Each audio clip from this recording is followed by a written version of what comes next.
Bismillahirrahmanirrahim.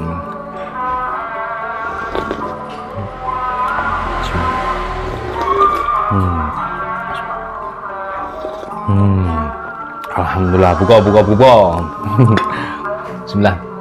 Halo, assalamualaikum warahmatullahi wabarakatuh. Alhamdulillah, sahabat-sahabat GSN dimanapun Anda sedang berbahagia. Bukanya dengan kopi dan gorengan, ada weci.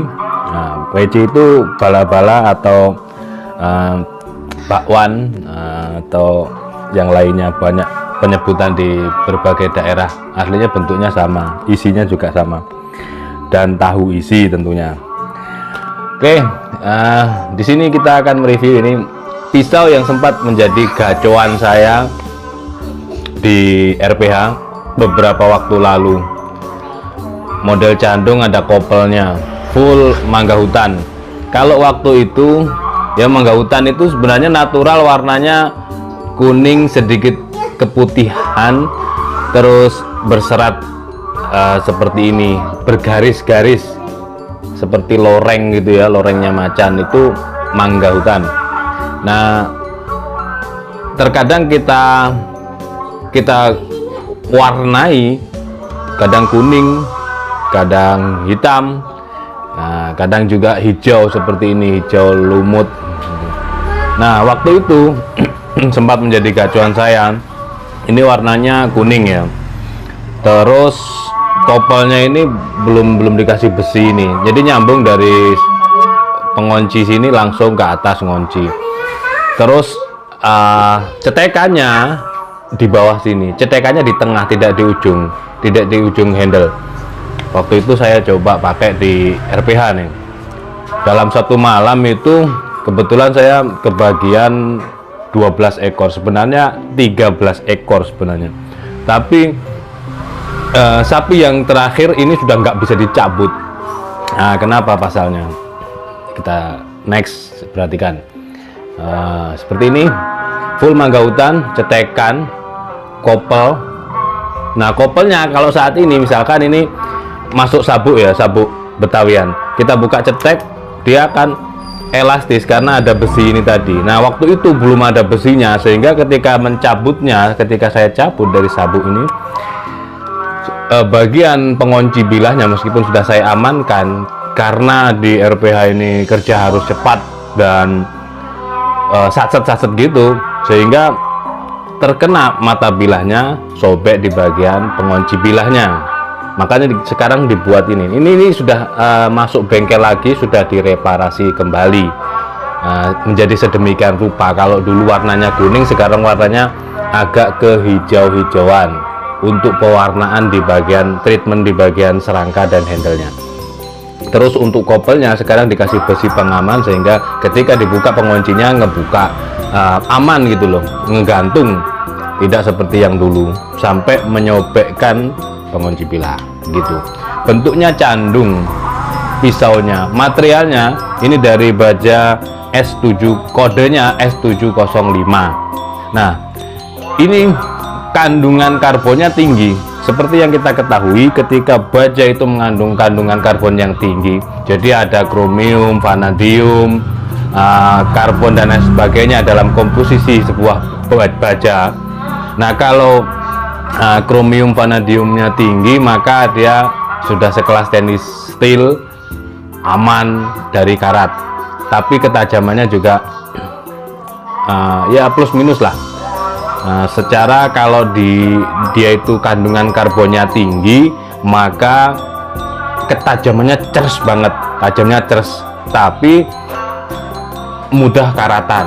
Nah itu begitu saya ngebersihinnya kurang bersih waktu itu karena sendirian menyembelih sampai 12 ekor. Nah sapi yang ke-13 ini ternyata di dalam itu karena kurang bersihnya saya ngelap, karatan. Malam itu juga karatan, dan saya cabut itu nggak bisa. Ketika saya cabut ini nggak bisa. Untung kan saya pakai sabuk dan terisi 4 piece, sehingga langsung saya ngambil pisau yang lainnya gitu. Nah ini karatan, saya cabut nggak bisa. Jadi dulu sempat cetekannya kena mata bilahnya di awal-awal, terus sampai sapi yang ke-13 dia nggak bisa dicabut, dan kita sudah reparasi, sudah kita bersihkan kembali seperti ini bentuknya. Jadi bening seperti kaca seperti ini, tapi tidak sebening kaca, namanya juga baja kan gitu. Ini boxinya dalam, meskipun tidak dipin. Ini aksesorisnya dari bisa Amboina kayaknya ini, saya juga lupa.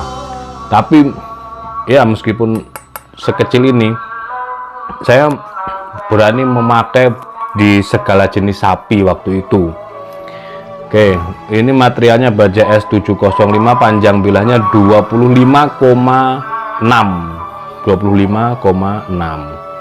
terlebarnya 3,4, dan ketebalannya 2 milian, tebalnya 2 mili. Ideal 25 itu tebal 2 mili, 2,5 sampai 3 mili itu ideal. Di atas itu sampai 30 cm, idealnya ketebalan 3,5. Mantap banget.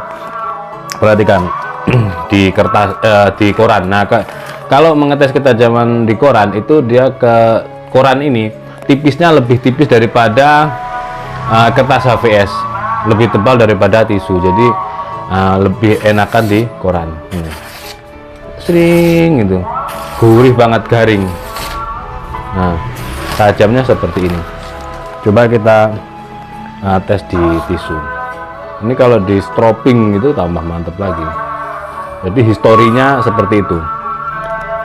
Tisu apa namanya? Stroppingnya ketinggalan di tas, tasnya ada di mobil ketika tadi malam saya berangkat ke RPH. Nah, historinya pernah saya coba karena mantep banget. Ternyata saya nggak tahu ini kandungan karbonnya tinggi. Jadi pada malam hari itu kejadiannya dia sudah mengalami karat yang naik karatnya gitu. Gurihnya mantap banget. Kalau memang baja itu pisau itu kalau kandungan baja karbonnya tinggi, ketajamannya memang benar-benar mantap. Maka ada pisau dan golok yang materialnya jadi baja karbon. Itu juga yang terpenting gini loh, SOP penyembelihan diterapkan dengan baik, insya Allah nggak bakal karatan gitu aja. Jadi waktu itu memang saya sendirian dan tidak ada yang bantu mengikat, merobohkan, serta menyembelih, sehingga kewalahan. Jadi waktu itu saya itu nggak sempat kejadian saya tidak sempat untuk mencuci. Nah itu cuman saya pelurut dengan handuk, saya pelurut seret. Biasanya gitu saya ngakalinya, nggak sempat ke tempat cucian keran yang harus jalan ke sana kemari. Handuk saya basahi untuk dipelurutkan begini, seret sampai bersih. Nah itu juga kurang bersih gitu loh, kurang di bagian-bagian sini, sehingga dia ketika saya masukkan begini, saya cabut nggak bisa, nggak bisa. Sudah serahkan tim ahlinya, dibereskan, alhamdulillah. Oke, nah ini sudah siap pakai. Yang terpenting cuci setelah penyembelihan, darah masih basah, cuci, dilap kering betul. Nah itu aman insya Allah. Demikian, mudah-mudahan bermanfaat dan selamat berbuka puasa buat kita semuanya. Mudah-mudahan amal ibadah kita diterima oleh Allah Subhanahu wa taala, dan mohon dimaafkan bila mana ada salah-salah kata. Akhiran, wassalamualaikum warahmatullahi wabarakatuh.